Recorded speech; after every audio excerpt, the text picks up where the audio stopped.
Bismillahirrahmanirrahim. Terjemahan buku Ihya Ulumuddin karya Imam Al-Ghazali.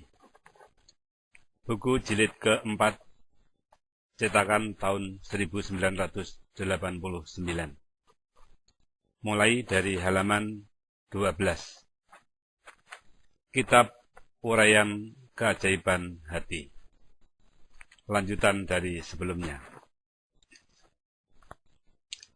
Adapun tentara hati yang dapat disaksikan dengan mata, ialah tangan, kaki, mata, telinga, lidah, dan anggota-anggota tubuh lainnya yang zahir dan yang batin. Semuanya itu pelayan hati dan bekerja cuma-cuma untuk hati. Hatilah yang menggunakannya dan yang pulang pergi kepadanya. Semua anggota itu dijadikan secara naluri patuh pada hati. Tiada sanggup menyalahinya dan mendurhakainya. Apabila hati menyuruh, mata dibuka, niscaya dia terbuka. Apabila hati menyuruh kaki bergerak, niscaya ia bergerak. Apabila hati menyuruh lidah berkata-kata, dan ia yakin akan hukum yang akan diperkatakan, niscaya lidah itu berkata-kata. Dan begitulah dengan anggota-anggota badan lainnya. Kepatuhan anggota-anggota tubuh dan panca indera kepada hati dapat diserupakan dari segi kepatuhan para malaikat kepada Allah Ta'ala. Sesungguhnya malaikat itu secara naluri patuh, tiada sanggup menyalahinya. Bahkan mereka tiada mendurhakai Allah akan apa yang disuruh oleh Allah. Mereka berbuat apa yang disuruh. Hanya keduanya itu berbeda pada satu hal, yaitu bahwa para malaikat alaihissalam itu mengetahui dengan ketaatan dan kepatuhannya. Dan pelupuk mata itu mematuhi hati tentang terbuka dan tertutupnya, dengan jalan terjadinya demikian atau tashir. Tiada berita baginya dari dirinya dan dari kepatuhannya kepada hati. Sesungguhnya, hati itu memerlukan kepada tentara tersebut sebagaimana perlunya kepada kendaraan dan perbekalan perbelanjaannya dan perbekalan perjalanannya, yang karena itulah dia dijadikan, yaitu perjalanan kepada Allah Subhanahu wa Ta'ala dan dilampaui tempat-tempat untuk menemuinya. Maka karena itulah hati itu dijadikan. Allah Ta'ala berfirman, "Wa ma khalaqtul jinna wal insa illa liya'budun." Artinya, tidaklah aku jadikan jin dan manusia melainkan untuk beribadah atau memperhambakan diri kepadaku. Surat Ad-Dhariyat ayat 56. Sesungguhnya kendaraan hati itu tubuh dan perbekalannya ilmu. Dan sesungguhnya sebab-sebab yang menyampaikannya kepada perbekalan dan yang menetapkannya dari perbekalan itu ialah amal soleh. Dan tidak mungkin hamba itu sampai kepada Allah Subhanahu wa Ta'ala selama badannya tidak tenang dan ia tidak melewati atau meninggalkan dunia. Sesungguhnya tempat yang terdekat tak boleh tidak dilewati untuk sampai ke tempat yang terjauh. Dunia adalah tempat bercocok tanam bagi akhirat dan salah satu tempat petunjuk. Dinamakan dengan dunia karena dia itu yang terdekat dari dua tempat tersebut.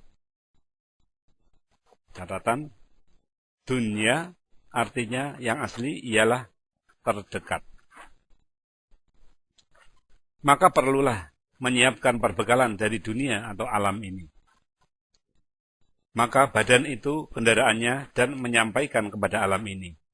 Maka ia memerlukan kepada persiapan badan dan memeliharakannya. Sesungguhnya badan itu dipelihara dengan menarikkan kepadanya makanan dan lain-lain yang sesuai dengan dia. Dan menolak daripadanya disebabkan kebinasaan yang meniadakan badan itu.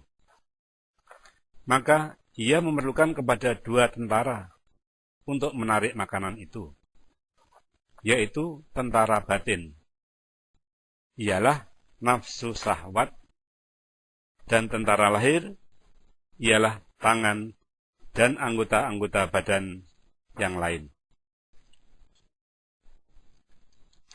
yang semuanya menarik makanan.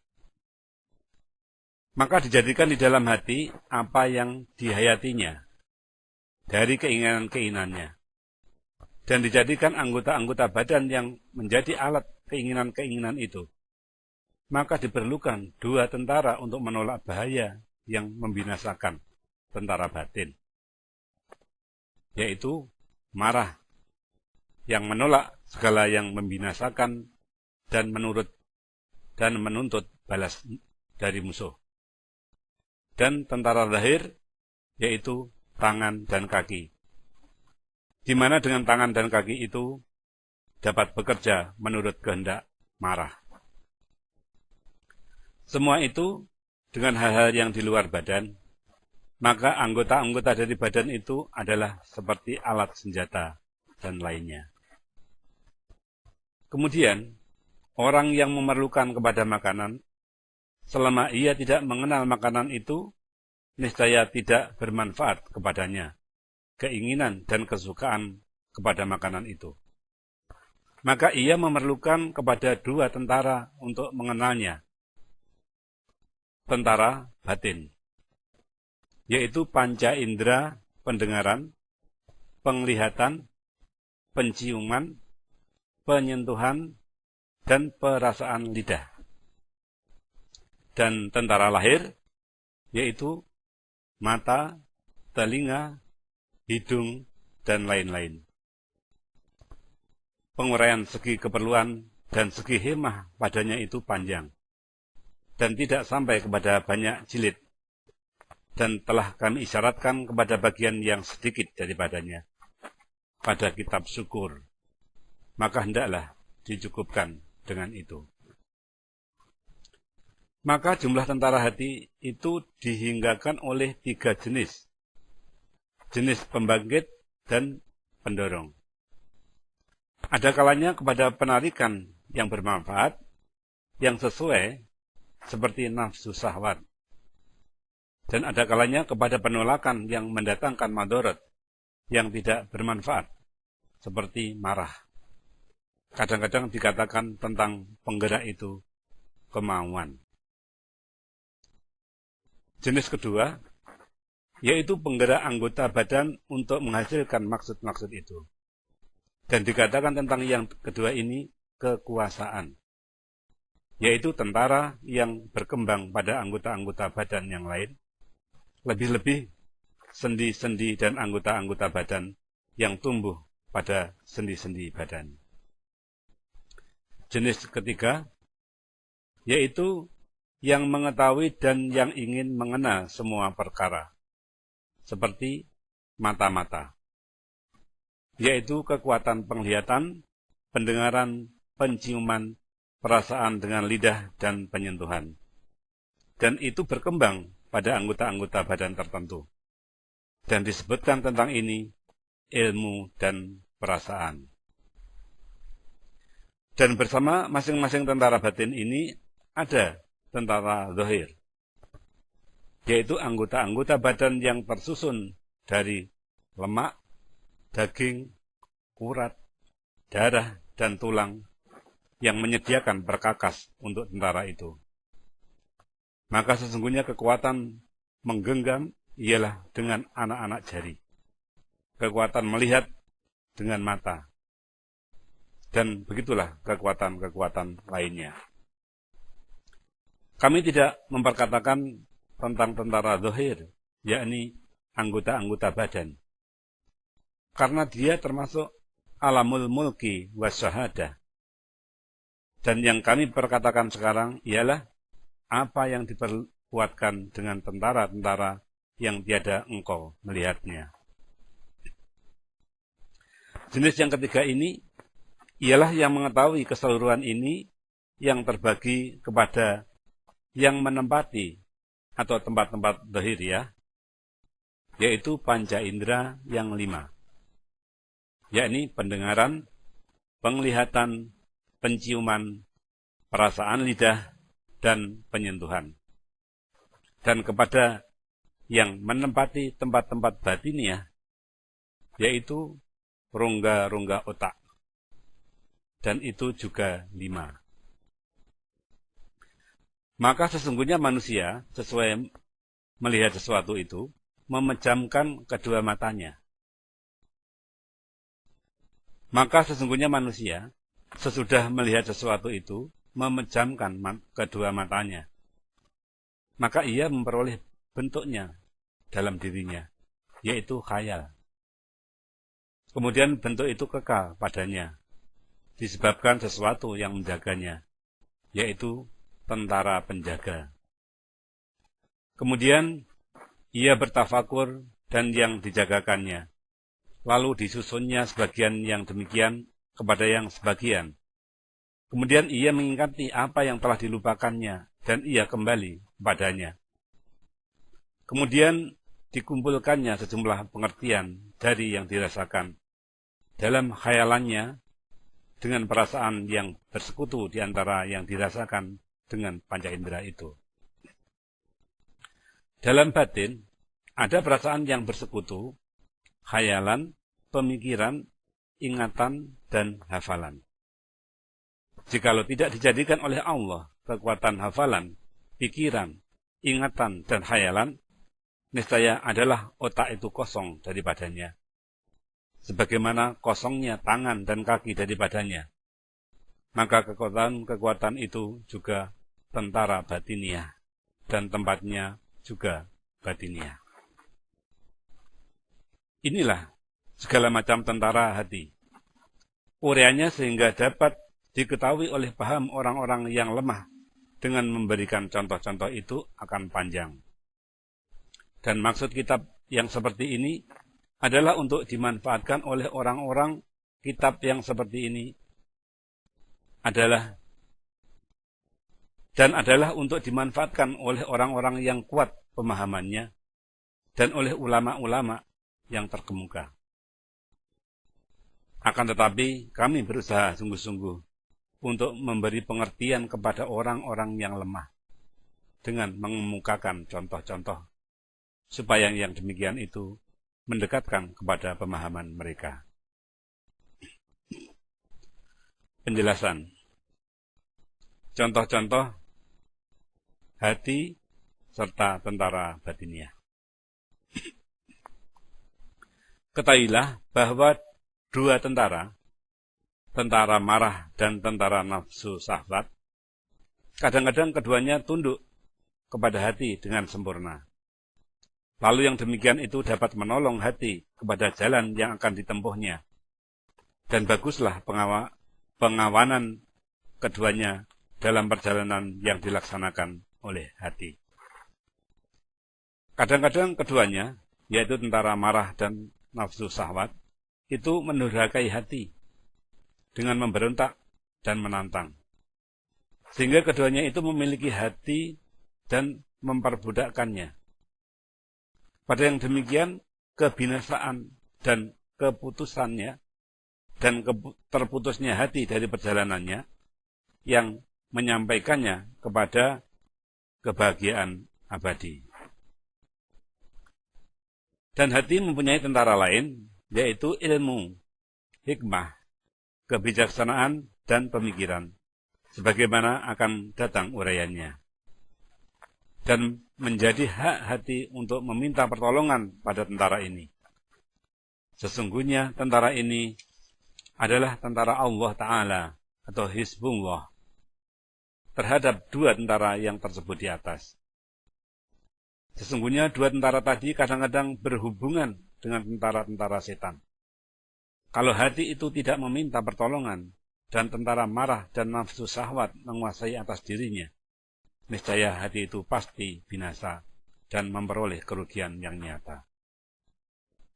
Begitulah keadaan kebanyakan makhluk manusia. Akal pikirannya tunduk kepada nafsu syahwatnya dalam mencari daya upaya memenuhi nafsu syahwat itu. Dan adalah seyogianya bahwa nafsu syahwat itu tunduk kepada akal pikirannya mengenai sesuatu yang diperlukan oleh akal pikiran. Kami akan mendekatkan yang demikian kepada pemahaman Anda dengan 3 contoh. Contoh pertama, kami berkata bahwa jiwa manusia dalam tubuhnya kami maksudkan yaitu jiwa halus yang tersebut dahulu adalah seperti raja dalam kota dan kerajaannya. Sesungguhnya tubuh itu kerajaan jiwa atau nafsu, alamnya tempat ketetapannya dan kotanya. Dan anggota-anggota tubuh dan kekuatannya adalah seperti tukang-tukang dan pekerja-pekerja. Dan kekuatan akliyah yang berpikir baginya itu adalah seperti penunjuk yang menasihati dan menteri yang berakal pikiran. Nafsu syahwatnya adalah seperti budak jahat yang menghela makanan dan makanan simpanan atau almirah ke kota. Kemarahan dan kepanasan hati karena kemarahan itu adalah seperti orang yang mempunyai polisi. Dan budak yang menghela makanan almirah itu pembohong, pengecoh, penipu yang keji, dan membentuk dirinya dengan bentuk penasihat. Dan di bawah nasihatnya itu kejahatan yang menakutkan dan racun yang membunuh. Sifat dan kebiasaannya itu bertentangan bagi menteri yang menasihati dalam semua pendapat dan pengaturannya. Sehingga tidak terlepas sesaat pun daripada perlawanan dan penantangnya. Sebagai raja dalam kerajaan, apabila ia merasa cukup dalam pengaturannya dengan menterinya dan ia bermusyawarah dengan menteri-menteri itu dan menolak isyarat budak yang keji tadi, berdalilkan dengan isyaratnya bahwa yang benar adalah yang berlawanan dengan pendapat budak itu, niscaya raja itu telah dituntun oleh kepala polisinya dan bertindak bijaksana bagi menterinya. Ia menjadikan menterinya tempat musyawarah dan berkuasa dari pihaknya terhadap budak yang keji itu, pengikut-pengikutnya dan pembantu-pembantunya. Sehingga budak itu disiasati, tidak menyiasati, disuruh dan diatur, tidak menyuruh dan mengatur. Luruslah urusan negeri raja tersebut, dan dengan sebab demikian teraturlah keadilan. Maka begitulah an-nafs atau diri. Manakala ia meminta tolong pada akal dan memperoleh tuntunan dengan penjaga marah, dan an-nafs itu menguasakan kekerasan marah atas keinginan atau syahwat, dan meminta tolong dengan yang satu kepada yang lain, selain dengan menyedikitkan derajat marah dan meluap-luapnya dengan menantang syahwat atau keinginan, dan menaikkannya ke setingkat ke setingkat. Dan sekali dengan mencegah dan memaksakan syahwat dengan kekuasaannya marah, kepanasan hati kepadanya, dan memandang keji kehendak syahwat itu, niscaya berlaku adillah semua kekuatan diri atau an-nafs, dan baguslah tingkah lakunya. Orang yang berpaling dari jalan ini adalah seperti orang yang difirmankan oleh Allah Ta'ala. Afara'aita manit takhoda ilahahu hawahu wa adallahu Allahu ala ilmin. Artinya, adakah engkau lihat orang yang mengambil keinginan nafsunya menjadi Tuhannya, dan Allah membiarkannya sesat menurut pengetahuan. Surat Al-Jathiyah ayat 23. Allah Ta'ala berfirman, wa taba'a hawahu famathaluhu kamathalil kalbi in tahmil alaihi yalhad saw tatrukhu yalhad. Artinya, dan menurutkan kemauan hawa nafsunya. Perumpamaannya sebagai anjing. Kalau engkau halau, diulurkannya lidahnya. Dan kalau engkau biarkan saja, diulurkannya juga lidahnya. Surat Al-A'raf ayat 176. Dan Allah Azza wa Jalla berfirman tentang orang yang mencegah nafsunya dari keinginan hawa nafsu.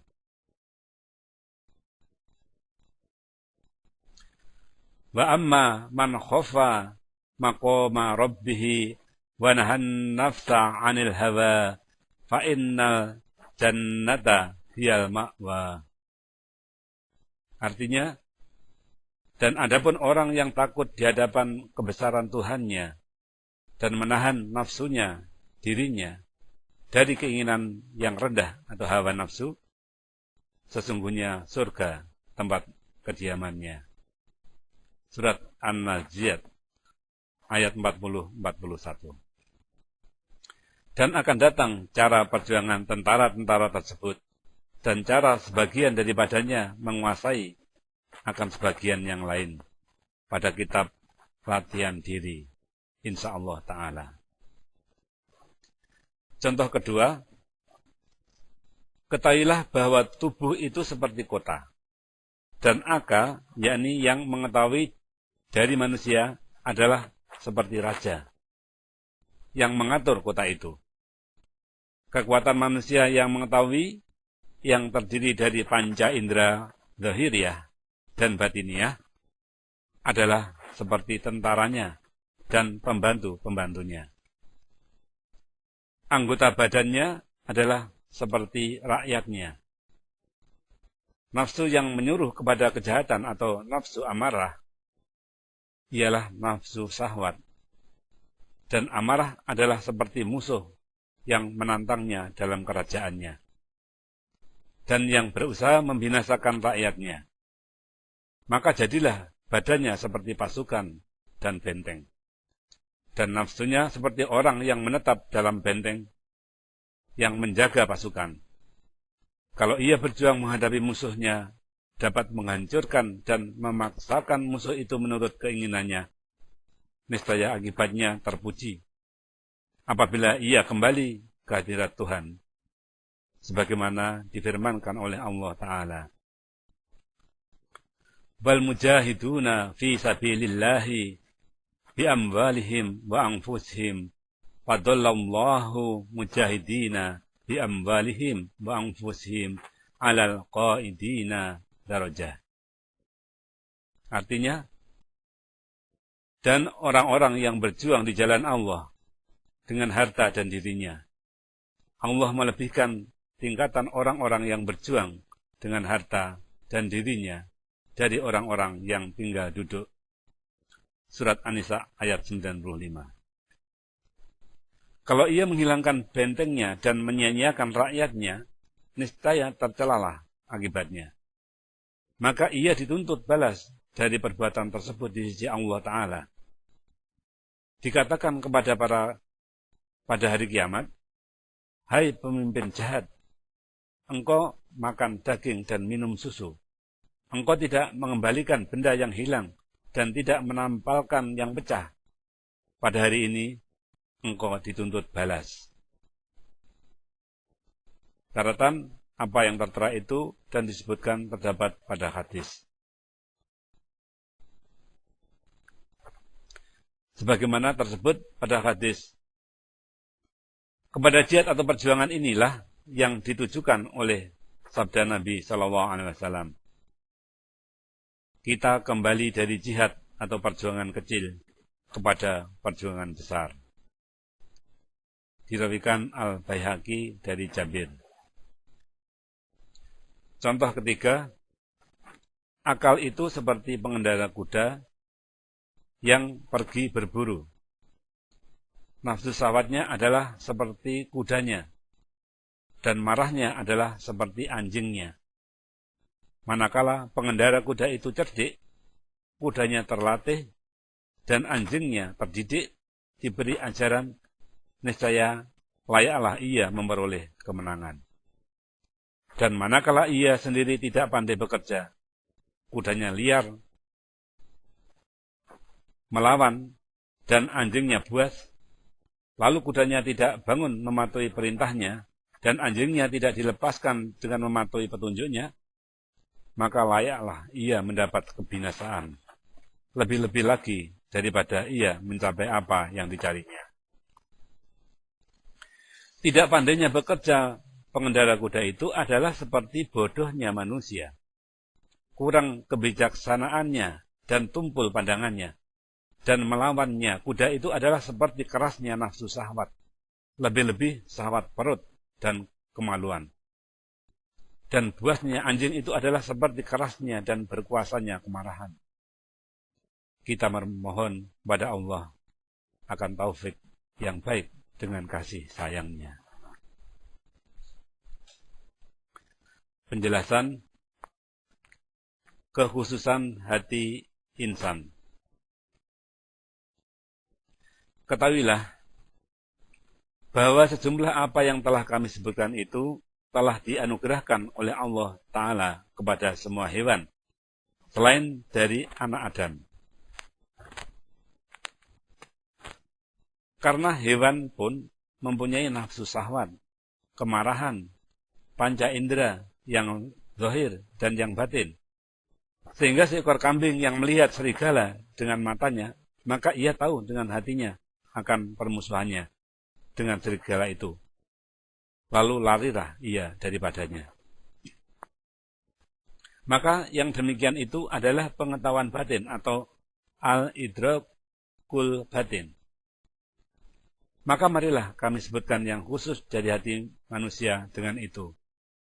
Dan karenanya besarlah kehormatan manusia dan berhak untuk dekat dengan Allah Ta'ala, yaitu kembali kepada ilmu dan kemauan atau iradah.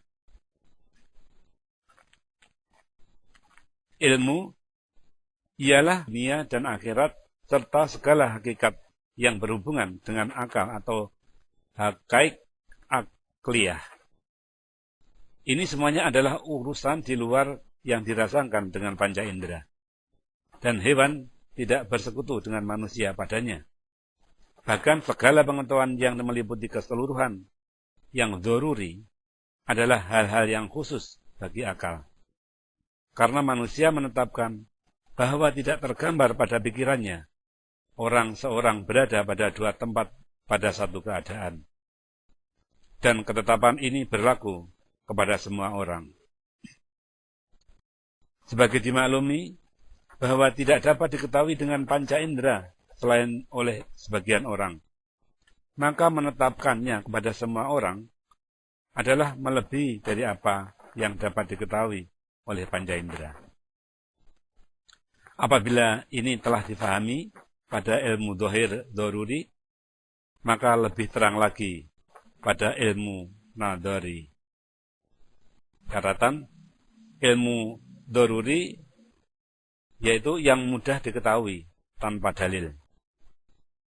Dan ilmu nadhari yaitu yang merupakan teori-teori dan memerlukan kepada dalil. Penterjemah.